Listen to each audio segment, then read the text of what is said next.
Well, cancel culture, book banning, shouting down public speakers, you name it, free speech is under attack in our country, and along with it, our basic freedoms. Jennifer Wishon reports on this rising threat to democracy.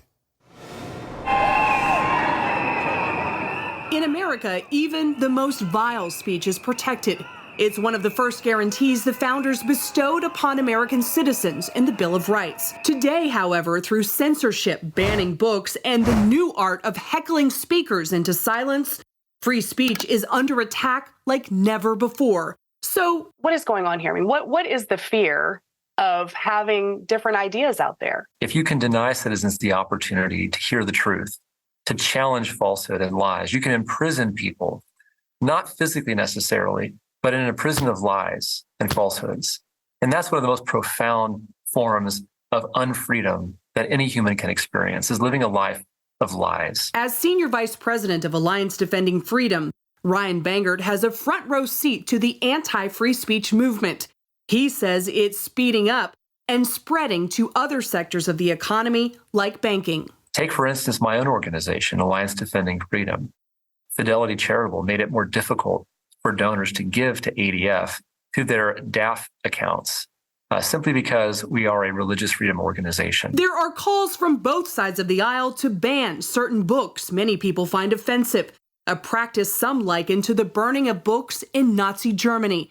Others celebrate efforts by social media companies to censor hateful speech, silence so-called misinformation, and ban people's accounts. The problem is everyone's threshold of what's hateful or dangerous is different, and sometimes misinformation turns out to be true. This spring, the president of West Texas A&M University canceled a student-organized drag show citing his religious beliefs, calling such shows derisive, divisive, and demoralizing misogyny. And even if you agree, critics warn a university president's personal beliefs can't be the standard. If that's the case, then student-led prayer could be next. Some calls for censorship and stifling of speech come from the very institutions designed to protect them. Take a bill passed by the House designed to prevent domestic terrorism after a shooting at a supermarket in New York.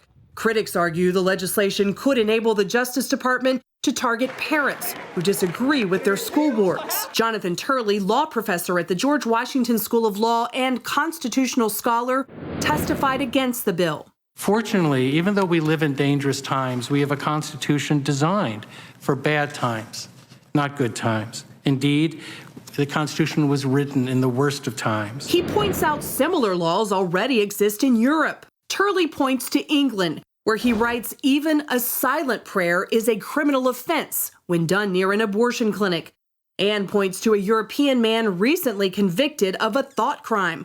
The neo-Nazi was given a 4-year sentence for what the court called his toxic ideology based on the contents of the home he shared with his mother, and continues, while most of us find Brock's views repellent and hateful, they were confined to his head and his room. At the World Economic Forum in January, the vice president of the European Commission predicted European hate speech laws will soon be the law of the land in the U.S. Because what qualifies as hate speech, as illegal hate speech, which you will have soon also in the U.S., I think that we have a strong reason why we have this in the criminal law. Some scholars warn Americans can't assume the Constitution is indestructible. Persons of certain faiths or beliefs, increasingly Christians, but also those of other faiths, are being frozen out of the marketplace simply because of the ideas they hold. And that is profoundly wrong.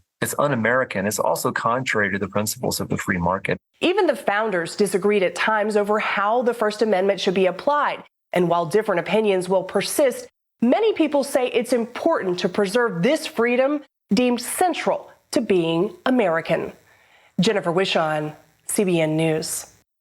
Well, hate speech has been long protected by our Supreme Court based on the First Amendment that guarantees freedom of speech and freedom of thought, freedom of assembly. All of these things are bedrocks to an open democracy where you allow ideas to compete, Now, I'm no Nazi. I think white supremacy is absolutely abhorrent.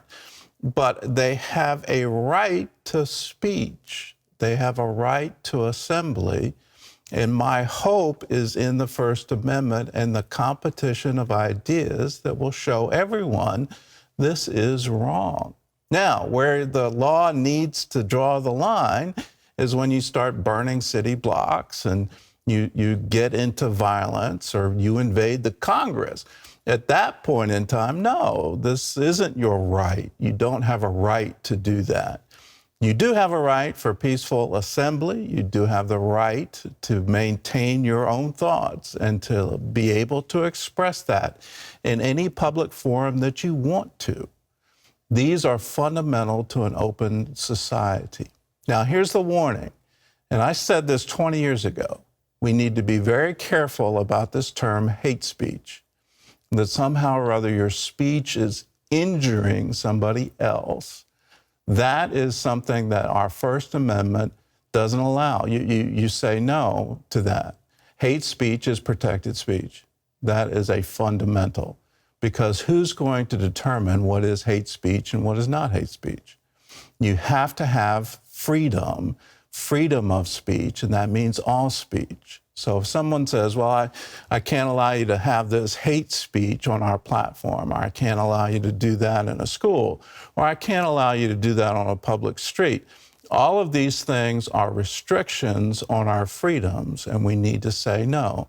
This is America. We have a Bill of Rights. The Bill of Rights guarantees I have the freedom, and that means you have the freedom. And you can say what is on your heart and what is on your mind, and you can do so without fear of reprisal and without fear of being arrested or struggled against or shouted down or any of these things. These are fundamentals to our open society, fundamentals to a liberal education. It needs to be